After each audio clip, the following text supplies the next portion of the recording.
Pak Kapolres, sudah adakah penetapan tersangka terkait kasus meninggalnya anak di Sukabumi? Ya, terkait dengan perkara meninggalnya anak ya akibat kekerasan dari Polres Sukabumi, Satreskrim sudah menetapkan tersangka ya saudari TR yang merupakan ibu tiri. Ya, terhadap saudari TR sudah kita tetapkan jadi tersangka atas dugaan kekerasan baik fisik ataupun psikis. Selain TR, adakah tersangka lain? Masih kita dalami adanya tersangka lain, namun kita sekarang masih fokus bagaimana mendalami daripada unsur-unsur ya perkenaan daripada pasal-pasal yang mungkin bisa kita perkuat. Ya, kemudian kita juga sedang menunggu hasil uji, ya, uji patologi anatomi dan juga toksiologi. Oke, Pak, terkait dengan penganiayaan ini sudah terjadi berapa lama dan apa saja bentuk penganiayaan?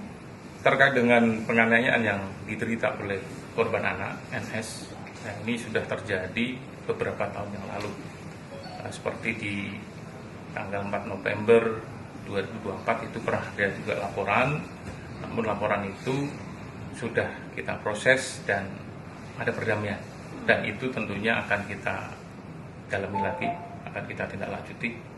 Dan sebelumnya hasil dari keterangan korban NS pada saat di LP yang 2024, 2023 juga mengalami kekerasan yang sama.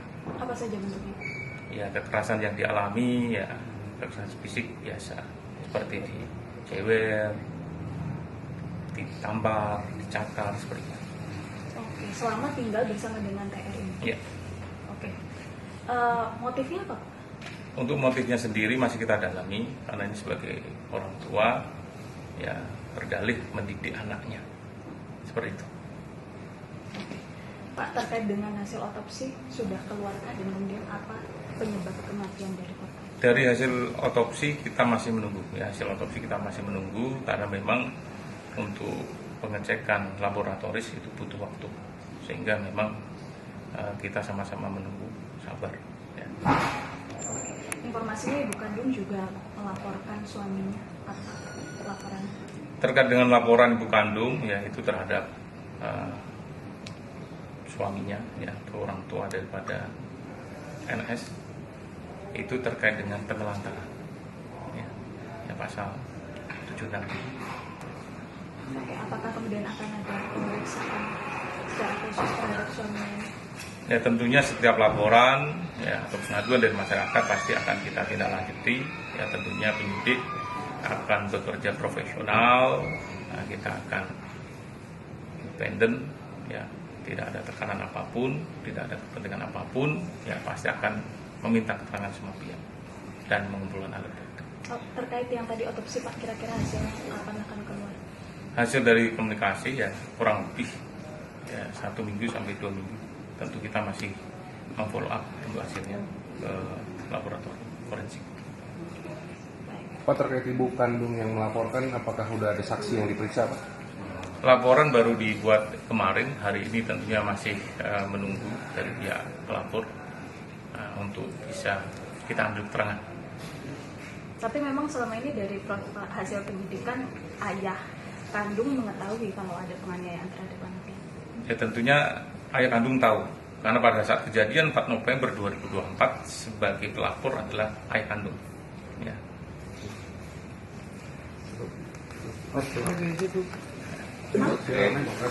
Oh ya Pak, ada ancaman hukuman untuk Ya, tersangka? terkait penetapan tersangka terhadap saudari GR atau ibu tiri daripada korban NS, kita tetapkan dengan pasal sangkaan ya pasal 80 ya junto pasal 76C Undang-Undang RI nomor 35 tahun 2014 junto Undang-Undang nomor 23 tahun 2002 tentang perlindungan anak. Oke Pak, satu lagi izin tadi lupa. Motif dari ibu kandung kan karena ada pendisiplinan ya untuk anak. Tapi untuk terkait dengan kejadian kemarin yang kemudian disuruh meminum air panas dan sebagainya, pemicunya apa sih? Itu masih didalami. Ya, kalau yang kejadian terbaru ini masih didalami, dan tentunya kita tidak mengejar pengakuan. Penyidik bekerja profesional dengan mengumpulkan alat bukti secara scientific crime investigation yang tentunya bisa dipertanggungjawabkan secara ilmiah. Terima kasih. Ya.